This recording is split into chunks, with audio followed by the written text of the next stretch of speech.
سرکار خواجہ غریب النواز معین الدین چشتی رحمۃ اللہ تعالی علیہ، جن کی عظمت کا کیا کہنا۔ جب جوگی جیپال اپنے تمام جادو کے چمتکار دکھا چکا اور آخری چمتکار وہ اپنا دکھانے کے لیے اپنے جھولی سے ایک چمڑے کا فرش نکالا اور اس فرش پر بیٹھ کر ہوا میں اڑا۔ جب ہوا میں پہنچا وہاں سے آگ گرانا شروع کیا، آگ برسانا شروع کیا، تو سرکار خواجہ نے اس کے اتنے بڑے چمتکار، جو سب سے آخری چمتکار تھا، سب سے بڑا چمتکار تھا، اس کے جواب کے لیے خواجہ نے کسی اپنے مرید کو نہیں چنا، بلکہ اپنے پیروں میں پہننے والے کھڑاؤں کی طرف دیکھا جو سوکھی لکڑی کا بنا ہوا تھا۔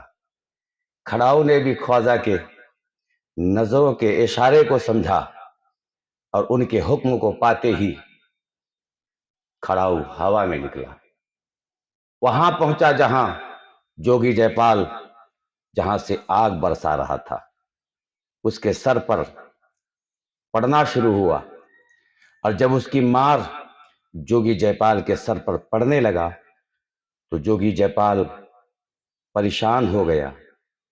اس کا کوئی جادو، اس کی کوئی چمتکار خواجہ کے کھڑاؤں کے سامنے چلنے والا نہیں تھا۔ جب وہ عاجز ہو گیا تو اس کے دماغ میں یہ بات آئی کہ جب اس بزرگ کے کھڑاؤں میں اتنی طاقت ہے تو پھر اس بزرگ میں کتنی طاقت ہوگی۔ وہ فوراً کھڑاؤں کے مار سے نیچے کی طرف اترتا ہوا چلا آیا، اور جیسے ہی وہ نیچے اترا خواجہ خواجگاں خواجہ ہند الولی کے قدموں میں گر گیا، کہنے لگا حضور، جب آپ کے کھڑاؤں میں اتنی طاقت ہے، اتنی قوت ہے، تو پھر آپ میں کتنی طاقت ہوگی۔ آپ ہمیں اپنا غلام بنا لیجئے، آپ ہمیں اپنا غلام بنا لیجئے۔ تو سرکار خواجہ غریب النواز نے یہ نہ کہا کہ آؤ میرے غلام بن جاؤ، بلکہ یہ کہا کہ میں تو خود اپنے آقا کا غلام ہوں، میں خود اپنے آقا کا غلام ہوں۔ اگر تمہیں غلامی اختیار کرنی ہے تو تم بھی اسی کے غلام بن جاؤ جس کے کہ ہم غلام ہیں، جس کی غلامی ہمیں ملی ہے۔ جوگی جیپال سوچنے لگا کہ جب غلام میں اتنی طاقت ہے تو اس غلام کے آقا میں کتنی طاقت و قوت ہوگی۔ کہا ٹھیک ہے، ہم آپ کے آقا کا غلام بننا چاہتے ہیں۔ خواجہ غریب النواز نے فوراً کہا اشہد ان لا الہ الا اللہ محمد رسول اللہ۔ اس نے فوراً کلمہ پڑھ کر آغوش اسلام میں داخل ہو گیا۔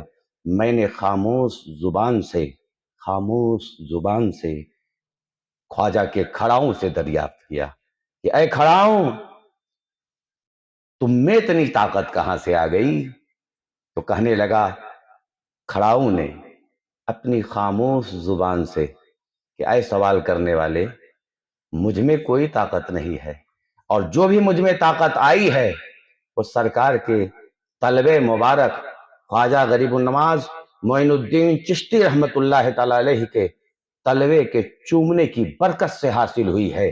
میرے ذہن نے کہا کہ جب خواجہ کے طلبے کا یہ عالم ہے تو پھر نبی پاک تاجدار دو جہاں کائنات کے امام کا طلبے کا عالم کیا ہوگا۔ تبھی تو مجدد اعلیٰ حضرت امام اہل سنت الشاہ امام احمد رضا یوں ارشاد فرماتے ہیں، جن کے تلوے کی دھون ہے آب حیات، ہے وہ جان مسیحا ہمارا نبی۔